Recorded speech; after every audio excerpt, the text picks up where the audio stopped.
Hey, I'm Racers Marshall Pruett. We have the Children's of Alabama Grand Prix done and in the books. Round number 4 of the 2023 NTT IndyCar Series season is done and dusted. Our man, Scott McLaughlin, who joined us on Friday to talk about the weekend. Our man, Scotty Mac, he in the Thirsty Threes, getting into victory lane for the first time this year. Thanks once again, by the way, to Skip Barber and the Skip Barber Racing School. Just a vital portion of American open wheel and all forms of racing education.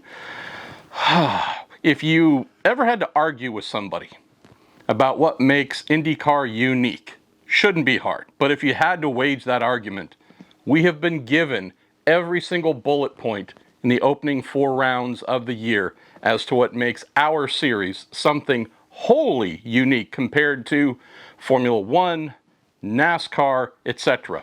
So round 1 at St. Petersburg, we have crash fest drama, people grumpy and mad and blaming each other, and it's just a bit of a crap fest. We go to round 2 at Texas, big high-speed banked oval. It is crazy, the best Texas oval race we have seen in forever. Breathtaking from start to finish. A little bit of contact, but not much. But overall, we go from the first round, nothing but crashes and drama. Second race, amazing racing, unforgettable racing. We get to round 3. What do we have? We have a runoff and hide. Kyle Kirkwood, one of the young stars, young Chargers, says, I'm going to take pole, and I'm just going to walk away. He admitted afterwards it was easy. So here we have another just amazing singular performance. What do we get for round 4? None of the above. Strategy, good old strategery. I love me a good strategery race. As long as we don't have too many of those per year, they can get to be a little bit boring sometimes. This one was not. If you think about what happened in the second half of the race, this whole thing turned on its head. Thanks to, unfortunately, because of young rookie Stingray Robb, whose Dale Coyne Racing with Rick Ware Racing Honda ground to a halt on lap 38. Big thing here, the decision between 2 stoppers. The majority of the field said, we're going to do this race on 2 stops. Means we're going to have to do some fuel saving for sure, unless there's a bunch of cautions. But if there isn't, we'll have to make speed. We can't really just go nuts on overtake using that push to pass. We can't go crazy with our right foot on the throttle. Got to conserve fuel, but this is going to be the way to get to victory lane. What's the one thing that'll blow those plans out of the water? An ill-timed caution. We only got one, and that was our guy Stingray Robb. Now, the timing of this in a 90-lap race, this coming on lap 38 or so, left the pits open for a while. We had those 3 stoppers. Team Penske primarily, our 3-stopping crew. They're the ones who could benefit the most from a well-timed caution, if you could time such things, and that is indeed what happened.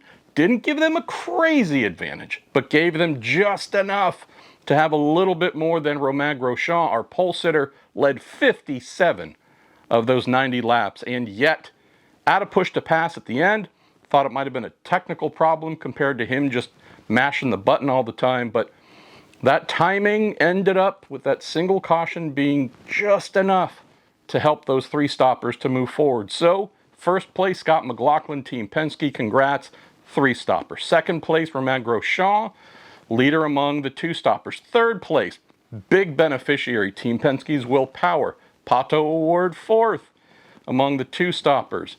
You look at some of the others who finished behind. Really, this was a day where the gamble of going for 3 did pay off. Minus Stingray's problem that caused that caution. I don't know if we get the exact finishing position that we did, but I think it's pretty darn close. So whether Romain would have won, still can't say exactly, but I don't think the outcome would have been drastically different, but it was just enough of a nudge in the 3 stoppers direction where here we are, Team Penske, 2 wins this year. It's another thing. You want to talk about IndyCar, what makes it unique? Only had 4 races. 25% of the year is done. Half the race has been won by Chevy-powered teams. Half have been won by Hondas. Still waiting for a team other than Penske to win for Chevy. Also, if you take a look at what has happened so far on the Honda side, we have a Chip Ganassi Racing win. We have an Andretti Autosport win. Points battle has tightened up. Marcus Ericsson's still in the lead. We have McLaughlin, by the way, a big riser in the standings because of his win.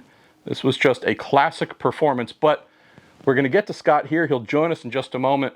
What I don't want to do, though, is just put this strictly down to ill-timed caution and that tipping things later in the race in a three-stoppers direction.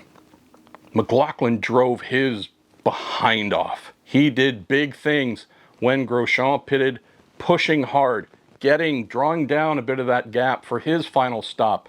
Ended up coming out in the lead, lost it for a second, then got it back. Grosjean made a bit of an error, ran wide.